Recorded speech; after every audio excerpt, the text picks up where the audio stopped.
नमस्ते, हमारा नाम है अभिषेक और आप देख रहे हैं तक्षशिला विधि टॉक्स। आज हम तक्षशिला विधि टॉक और क्रिटिकल पैट्रियट के जॉइंट प्रोडक्शन के अंदर में इस टॉक शो को ला रहे हैं। So the credit, all credit goes to Shakeel sir. और Shakeel sir is like a guru, is like acharya, is like Urdu में क्या बोलते हैं सर गुरु को? I don't know the word in teacher. So he's like that to me because I have learned a lot और मेरी ये जो जर्नी है आज ये उन्हीं की देन है। And so sir, thank you so much for gracing the channel and giving sparing your time for me. Thank you so much sir. Thank you Abhishek ji. I'm grateful to you for this generous introduction. Thank you sir. Sir आज हम बात करना चाहेंगे कि ये जो पाकिस्तान और India का रिलेशनशिप है, which is the core of the topic, इसके जड़ में अच्छे रिलेशंस के न होने की जड़ में कारण क्या क्या है, उसी पे मैं आपसे कुछ प्रश्न पूछना चाहूंगा। क्योंकि कुछ मुझे लगता है कि डिस्ट्रस्ट है, कुछ एक दूसरे को समझ ही नहीं रहे हैं। सो अगर हम प्रॉब्लम ही डायग्नोज सही से नहीं करेंगे तो फिर हम प्रॉब्लम को सॉर्ट आउट कैसे करेंगे? तो मेरा पहला प्रश्न यह है कि पाकिस्तान की जो समस्याएं हैं, जो आज 75 साल में जहां पाकिस्तान दिख रहा है, which is not a healthy sign, इन समस्याओं की जड़ में क्या हिंदुस्तान है? जी थैंक यू अभिषेक अगेन। बात यह है कि हमारे यहाँ जो परसेप्शन है ना, वो ये है कि बेसिकली मैंने अपनी बुक में भी ये लिखा, जो हमारी ऑफिशियल हिस्टोरियोग्राफी है उसका गाइडिंग प्रिंसिपल तो मुझे ऐसे लगता है कि वो है कि Hindus are bad guys, Muslims are good guys. तो अगर आप सोफिस्टिकेशन नहीं रखेंगे, आपकी जो हिस्ट्री बुक्स हैं उनमें कोई नुआंस नहीं होगा, तो फिर आपकी जो एजुकेशन है ना वो बन जाती है इंडोक्ट्रिनेशन और brain washing. It is not enlightenment. और उसमें अगर आप क्रिटिकल थिंकिंग स्किल्स को नहीं रखेंगे तो फिर आपके जो सिटीजन्स हैं वो बहुत नैरो माइंडेड होंगे, वो इंटरनेशनल मार्केट प्लेस के लिए फिट नहीं होंगे। तो इसी तरह से हमारे यहाँ हिस्ट्री जिस तरह से पढ़ाई गई, तो बहुत सारे लोग तो ओपनली कहते हैं कि भाई in order to maintain itself Pakistan needs hatred. वो बिस्मार्क ने भी कहा था ना, और वो काफी पहले की बात है कि in order to keep your people united you need an enemy. तो वो हमारे जो लोग हैं बहुत सारे, वो अभी तक उसी उसी डिक्टम पे चल रहे हैं कि हमें एक एनिमी की जरूरत है। हालांकि दुनिया बहुत आगे निकल गई है और हम उन कॉन्सेप्ट से हमें बाहर आना चाहिए कि हमें दुश्मन की जरूरत है। और जब एक मुल्क बन जाता है तो it becomes its own justification. You don't have to justify it 24/7। और जस्टिफाई भी हम किस वजह से करें कि जी Hindus were bad guys and Muslims were good guys, so we could not live together. भाई उसको अब खत्म कर दो। हमारे एक वो हैं हिस्ट्री के प्रोफेसर हैं डॉक्टर मुबारक अली, वो यही कहते होते हैं कि हमें जो है ना, we should not bog down in 1947, we should look beyond 47। तो ये हमारे यहाँ अनफॉर्चुनेटली नहीं आया रवैया अभी तक कि भाई हमें 47 से आगे भी जाना है। आईए रहमान थे हमारे एक बहुत मशहूर इंटेलेक्चुअल जर्नलिस्ट, वो ह्यूमन राइट्स कमीशन के भी एक सीनियर अहदेदार रहे। वो कहा करते थे कि हमारा एक अखबार है नवाए वक्त, बहुत ही पेट्रियाटिक अखबार है। वो अपने आप को आइडियोलॉजी का चैंपियन समझता है पाकिस्तान की, इसको नजरिया पाकिस्तान कहा जाता है। वो कहा करते थे कि वो 1947 से एक ही इदारिया लिखता आ रहा है, एक ही एडिटोरियल लिखता आ रहा है। तो ये हमारे यहाँ इस तरह के मसाइल हैं जिनकी वजह से हम एक सिक्योरिटी स्टेट बन गए और हम एक वेलफेयर स्टेट की तरफ कोई सफर शुरू ना कर सके। वेलफेयर तो क्या कि हम अपने आप को सेल्फ सस्टेनिंग भी ना कर सके, सेल्फ सफिशिएंट भी ना कर सके। तो ये है एक, और हमें मेरा ख्याल है कि सेल्फ क्रिटिसिज्म की ज़रूरत है, एक खुद एहतसाबी की ज़रूरत है, सेल्फ अकाउंटेबिलिटी, सेल्फ रिफ्लेक्शन, उनकी हमें बहुत शदीद ज़रूरत है। और अगर आप इस तरह की बातें करें तो फिर अनफॉर्चुनेटली पाकिस्तान में बहुत सारे लोग आपको कहेंगे कि यू आर बीइंग अनपेट्रियाटिक। तो इस तरह के मसाइल हमारे यहाँ हैं इंटेलेक्चुअल लेवल पे। तो सर क्या पेट्रियटिज्म पॉसिबल है एक रिलीजियस स्टेट में? Because I guess nationalism, Islam are antithesis to each other और एंटीथेटिकल टू ईच अदर। तो फिर पेट्रियटिज्म की बात कैसे हो सकती है? ये बात हो सकती है कि you are not loyal to the religion, but how can patriotism coexist with theocracy, specially Abrahamic? जी इसमें बहुत सारे व्यूज हैं, कोई मोनोलिथिक व्यू नहीं है इस पे। और या मकबूल जान मसलन वो धरती के जो है, वो धरती को कोई अहमियत नहीं देते। वो कहते हैं जी धरती जो है अगर घास उगाना बंद कर दे तो आप छोड़ के इसको चले जाते हैं। और धरती जो है अगर उसमें अर्थक्वेक आ जाए तो आप माफी मांगते हैं उससे, ये करते हैं, वो करते हैं। तो बहुत सारे लोग हैं, वो धरती के हक में नारे भी लगाते हैं पाकिस्तान में, वो पोएम्स भी लिखते हैं, पोइट्री में बहुत ज्यादा जिक्र है धरती का। तो कन्फ्लिक्टिंग व्यूज हैं, कोई बड़ा इजी नहीं है, एक एक इंटरप्रिटेशन नहीं है कि जी इस्लाम ये कहता है और पेट्रियटिज्म ये है। So there are different different interpretations. But एक चीज तो तय है कि इस्लाम में नेशनलिज्म की तो कोई जगह नहीं है। हालांकि टू नेशन थ्योरी एक नेशन की इस्लाम को इटसेल्फ नेशन मानता है, मगर बाकी के नेशन को नेशन नहीं मानता। तो ये बड़ी ही कॉन्ट्राडिक्टरी बात नहीं है कि नेशन को किल करके नेशन बनाया जाए। वो तो आपको पता है ना, इकबाल की भी जो पोइट्री है उसमें भी आपको ये कंट्राडिक्शन नजर आ जाएगी। आखिरी उम्र में उन्होंने एक वो कहा है, एक पोएम है जिसमें उन्होंने कहा कि इन ताजा खुदाओं में बड़ा सबसे वतन है, जो पैरहन इसका है वो मजहब का कफन है। यानी जो जो ताजा खुदा हैं या आइडल्स हैं, उनमें जो होमलैंड है या कंट्री है वो सबसे बड़ा है, और इसका जो पैरहन है, जो इसका लिबास है, वो मजहब का कफन है। So that is shroud, burial shroud for religion. तो आज भी हमें बताया जाता है कि अल्लामा इकबाल जो हैं वो तो पाकिस्तान के नेशनल पोएट हैं। भाई नेशनल पोएट हैं तो फिर उन्होंने तो इसकी नेगेशन कर दी, टेरिटोरियल नेशनलिज्म की। तो there is no clarity really, you know, to be honest. तो और नया खुदा ये अर्थ कैसे हो गया? क्योंकि अब्राहम और उसके पहले तो सब मूर्ति पूजा और अपने अपने जमीनों की ही पूजा करते थे। तो नया खुदा तो ये वाला खुदा आया, बाकी सब तो पहले वही सिस्टम चलता था। तो ये कैसे डिटरमाइन हुआ? उन्होंने यही कहा ना कि इन ताजा खुदाओं में बड़ा सबसे वतन है, कि जो तो वही मैं कह रहा हूँ ना कि हाँ, ताजा खुदा तो वतन हो ही नहीं सकता, वतन तो पहला खुदा है। आप समझ रहे मेरी बात ना? क्योंकि अब्राहम के साथ ये कॉन्सेप्ट आता है ना कि भाई अब्राहम भी तो गॉड ऑफ इजराइल था, अब्राहम का भगवान भी तो गॉड ऑफ इजराइल था, वो भी तो लैंड का ही था, वतन ही था। और अगर आप इस्लाम की लीनियज को अब्राहम से नहीं जोड़िएगा तो इस्लाम की वैलिडिटी पे क्वेश्चन आ जाएगा ना सर। आप मेरी बात समझ रहे हैं? तो पॉइंट ये कि मेरे ख्याल से जो वो थे अल्लामा साहब, उनकी कंसेप्शन शायद ठीक नहीं थी। ताजा खुदा में सबसे ताजा खुदा अब्राहम का खुदा है, बाकी सारे कुरान खुदा बहुत पुराने हैं, तभी तो उनके विरोध किया जा रहा था। खैर एनीवेज, मैं इससे चाहता हूँ कि आप मुझे ये बताइए सर, मैं जिन चीज को समझना चाहता हूं आपसे, कि हिंदुस्तान में एक बात बहुत वो है कि आप पाकिस्तानियों पे भरोसा नहीं कर सकते। ये, और मेरे अंदर भी ये फीलिंग्स है थोड़ी बहुत, कि जब भी इनको मौका मिलेगा ये रिलीजन के ही फेवर में जाएंगे और ये इंडिया के कभी भी शुभ चिंतक नहीं हो सकते। क्या ये एक सही अंडरस्टैंडिंग है सर इंडियंस के मन में vis-à-vis Indian Muslims? Vis-à-vis Indians कि हम जो हिंदुस्तानी है वो पाकिस्तानियों को ये देखते हैं कि देखो ये आपसे अगर मीठी बात कर भी रहे हैं, ऐसी बातें कर रहे हैं, तो ये एक शराड है, ये एक तरीके का पोटेंशियल बिहेवियर है। मन में तो यही है कि हम एक मुसलमान है और हमें काफिरों को खत्म करना है, और ये तो अभी इनसे दोस्ती कर लो और जैसे ही हमारा समय आएगा वापस से इन पे हम गजवा इन करके काबू हो जाएंगे। या ये अंडरस्टैंडिंग गलत है? लोगों में चेतना आ रही है कि नहीं, ये जो है वो ऐसा नहीं है पाकिस्तान के लोगों में? अच्छा, उसमें भी मेरा ख्याल है कि कोई एक यूनिफाइड या मोनोलिथ व्यू नहीं है। अब जैसे आप देखिए जैद हामिद हैं, जैद हामिद ही कहते हैं कि हमें टेम्परेरीली सुलह कर लेनी चाहिए इंडिया से, वो तो इस तरफ नहीं आते। और ये मकबूल जान भी ये बात नहीं करते कि जी टेम्परेरीली सुलह कर लो फिर हम गज़वा हिंद करेंगे। तो वो जो एक एक्सट्रीम फ्रिंज है वो तो ओपनली कहते हैं कि भाई हमें करना है। ये अलग बात कि उनके पास भी कोई ब्लूप्रिंट नहीं है। हमारे एक जर्नलिस्ट खान उनका नाम है, उन्होंने एक दफ़ा एक पाकिस्तानी चैनल पे इंटरव्यू किया था जैद हामिद, और जैद हामिद से पूछा जी आपकी बड़ी एम्बिशन है कि आप दिल्ली पे कब्जा कर लें, इंडिया पे कब्जा कर लें, फर्ज करें आपने कर लिया, व्हाट नेक्स्ट, क्या करेंगे?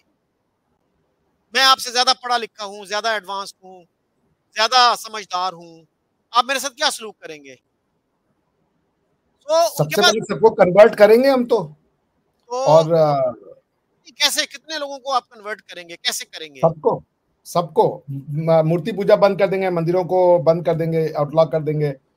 नहीं, वही ना, वो तो देखिए ना, औरंगजेब जैसा हुक्मरान भी नहीं कर सका जो एब्सोल्यूट रूलर था, और जैद हामिद जैसा हुक्मरान कैसे कर सकता है? तो ये तो एक फैंटेसी है, तो let him remain in that fantasy. तो बाकी मेरे ख्याल है डिफरेंट व्यूज हैं जी।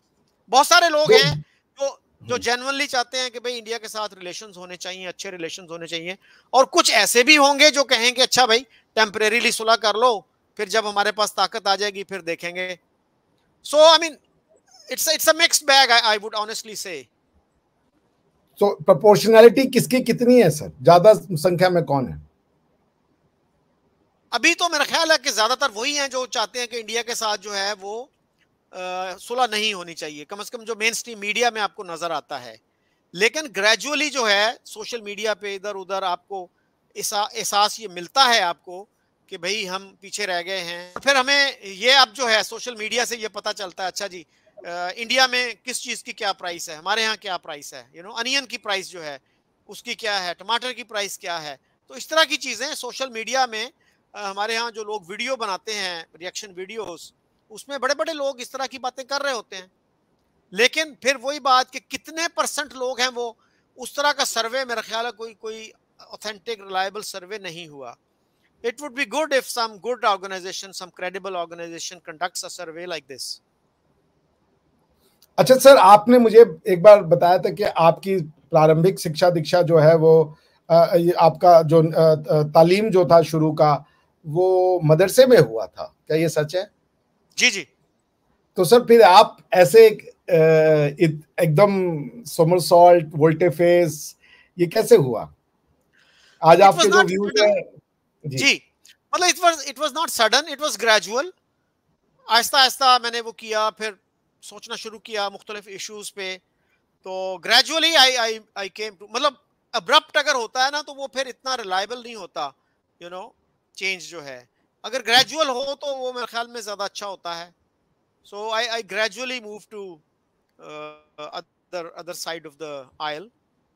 I mean understanding the issues, what are the real issues. Yeah, मैंने ये महसूस किया है सर exactly. कि कई मेरे पाकिस्तानी दोस्त हैं, they do not have extreme love for the religion, but the anti-India feeling still persist. तो ये कैसे है कि रिलीजन से लव तो नहीं हो रहा है उनको बहुत ज्यादा, and they are not really in the true sense religious. They're very open, they're very liberal, they're very nice people, but there is a kind of abhorrence, अगर नहीं कहें तो इंडिया के प्रति उतना प्यार नहीं है, इंडिया की सिविलाइजेशनल एक्सेप्टेंस नहीं है। क्यों सर ऐसा? उसमें मेरा ख्याल है कि उनको शायद ये एहसास होता है कि हम अपने सोसाइटी से रिलीजन के हवाले से तो कटे हुए हैं, तो किसी ना किसी हवाले से तो हम जुड़ जाए ना इस मुआशरे के साथ। तो शायद ये भी एक फीलिंग होती है कि भी हम इस मुआशरे से कुछ डिसएग्रीमेंट करते हैं, लेकिन कुछ चीज़ों में हम इस मुआशरे के साथ भी हैं, इस सोसाइटी के साथ भी हैं। तो this could be the feeling. और फिर ये भी होता है कि जो आपकी इंडोक्ट्रिनेशन होती है वो इम्परसेप्टेबल तरीके से, गैर महसूस तरीके से भी काम करती है।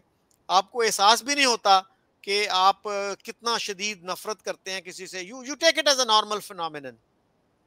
और उसमें यह भी होता है कि आपका चूंकि एक्सपोजर नहीं होता, आप कभी किसी इंडियन से पूरी जिंदगी में मिले नहीं होते, तो इस वजह से वो नफरत जो है वो कायम दायम रहती है।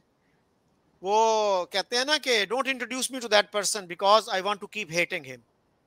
तो मेरे ख्याल में हेट्रेड का इलाज यही है कि ज्यादा से ज्यादा पीपल टू पीपल कांटेक्ट हो, लोगों को मिलने जुलने का मौका दिया जाए। और सोशल मीडिया ने मेरा ख्याल है कि बड़ी हद तक ये आसान कर दिया है। मतलब आज से 15-20 साल पहले जी ये चीज मुमकिन नहीं थी, और ग्रेजुअली मेरा ख्याल है कि बेहतरी आ रही है। कुछ लोग एक्सट्रीमिस्ट भी हैं, लेकिन फिर भी ओवरऑल लोगों का जहन जो है वो खुल रहा है इसकी वजह से।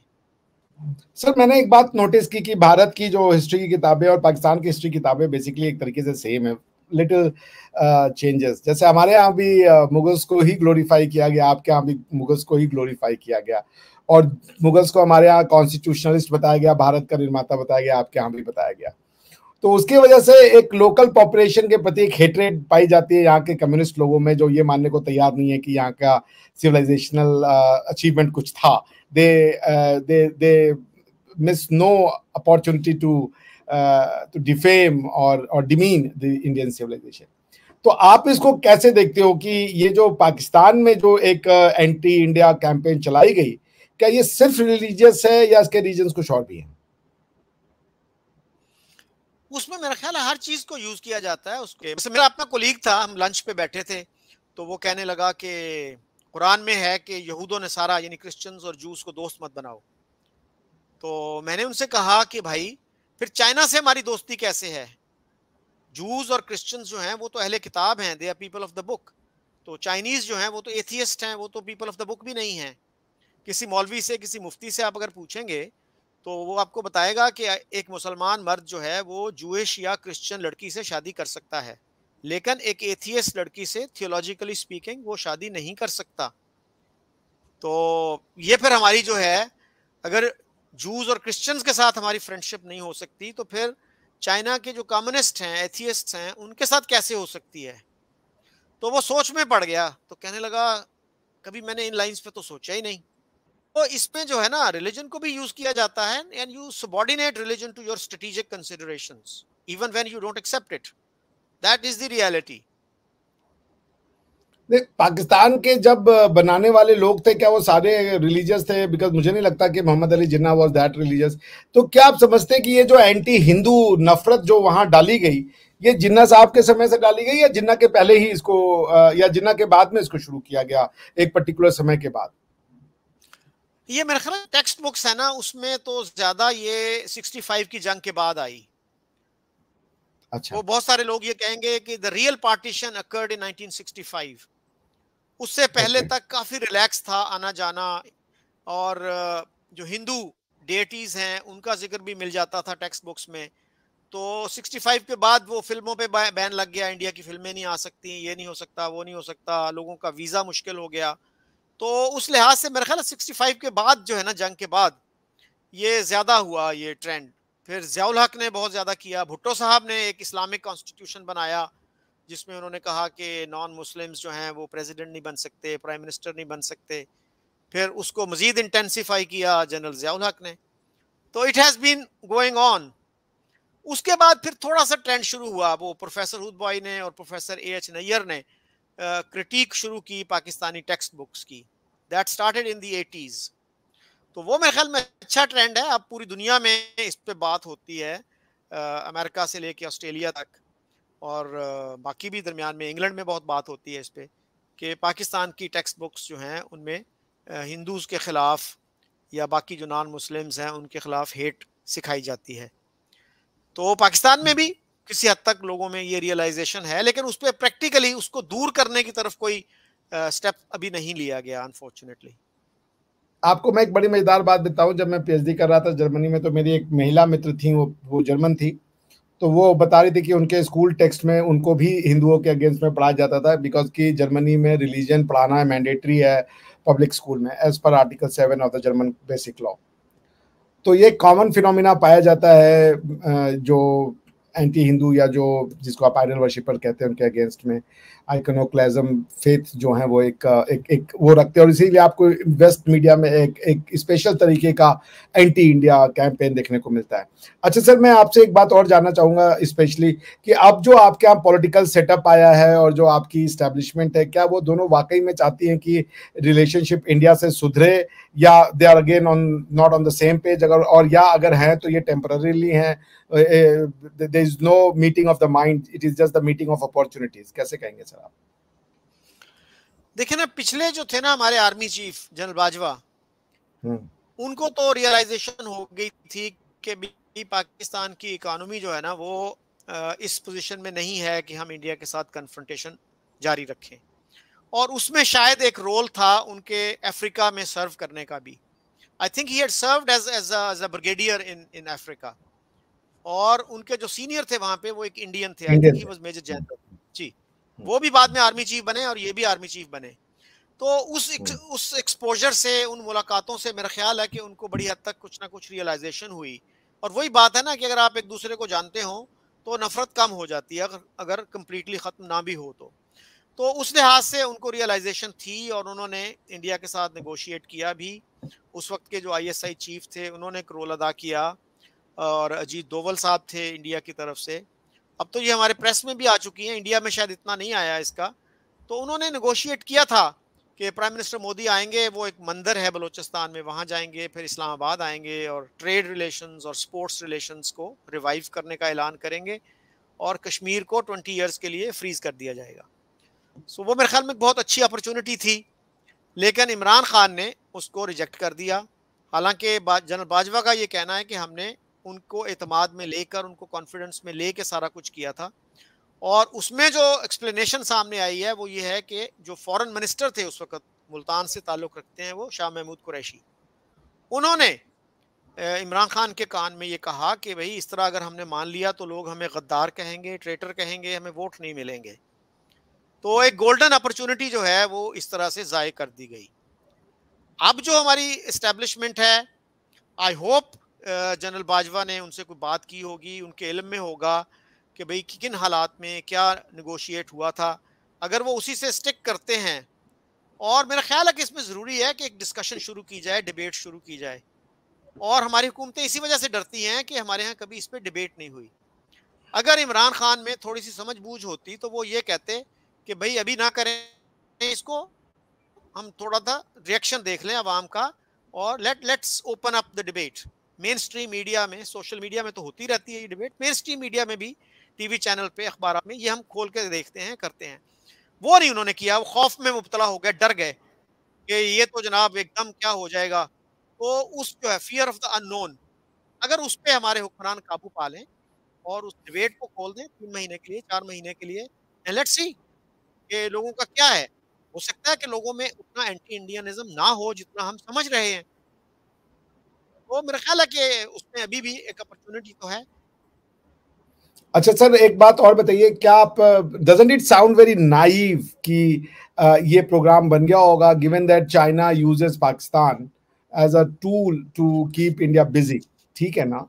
तो क्या चाइना इसको बड़े आसानी से होने देगा कि इस तरीके का प्रोग्राम हो जाए, मोदी जी आ जाएं, संबंध सुधरने लगे और चीजें नॉर्मलाइज हो जाए India and Pakistan? Wouldn't that affect Chinese interest?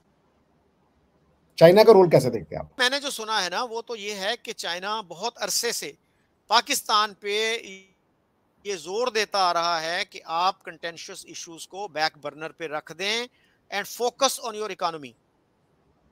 और 90s का मुझे याद है, 90s में जब नया नया कू हुआ था मुशर्रफ वाला, तो उस वक्त के जो प्रेसिडेंट थे चाइना के वो आए थे and he addressed the senate of Pakistan because the national assembly had been dissolved. Senate से उन्होंने स्पीच की थी और उसमें उन्होंने यही कहा था कि अपने कंटेंशियस इश्यूज को आप बैक बर्नर पे रख दो और इंडिया के साथ रिलेशंस इंप्रूव करो। अनफॉर्चुनेटली हमें उसकी समझ नहीं आई because we don't take subtle hints. तो डिप्लोमेसी में तो वो डंडा तो नहीं मारते, आपको सटल तरीके से ही समझाते हैं, तो वो हमें समझ नहीं आई। तो उसके बाद भी चाइना ने खुद भी इसी तरह किया। आप उनका 70s का 80s का डिफेंस बजट देखें, वो बहुत कम पैसे खर्च करते थे और दे वर क्वाइट वाइज। उन्होंने कहा कि इस वक्त जो है हम डिफेंस पे इतना ज्यादा अफोर्ड नहीं कर सकते, so they focused on their economy and now they are spending a lot of money. They are one of the probably the biggest spender on defence in Asia. तो ये बात है कि वो तो समझाते रहे हैं पाकिस्तान को। तो अगर पाकिस्तान के लोग जो हैं, पाकिस्तान के हुक्मरान अक्लमंदी का मुजाहिरा करते तो ये बात 25 साल 30 साल पहले समझ जाते।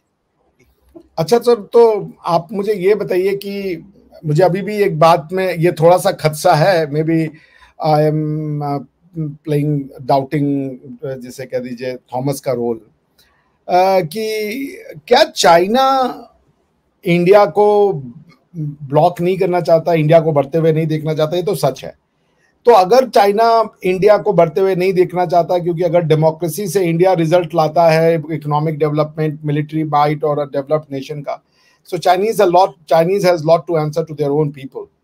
सो is this, in this backdrop, ये जो बातें हैं, क्या इन बातों का कोई एक एविडेंशियरी बेसिस है कि चाइना ऐसी सलाह देगा कि आप इंडिया के साथ इकोनॉमिक रिलेशन ठीक करो और ये जो आप उनको प्रिक करते हो वो करना बंद कर दो?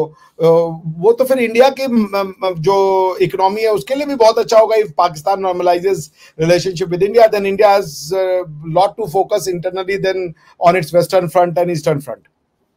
इसको कैसे देखते हैं आप सर, इस आर्गुमेंट को?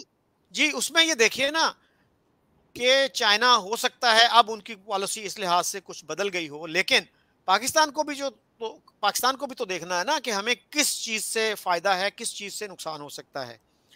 इस वक्त पाकिस्तान का फायदा जो है इंडिया से अच्छे ताल्लुकात में है, तो चाइना को being a friend, if it is a selfless friend, तो उसको सपोर्ट ही करना चाहिए जैसे वो पहले करता आया है, ये सलाह देता आया। और जहां तक चाइना में डेमोक्रेसी का ताल्लुक है तो मेरा ख्याल है China has changed a lot.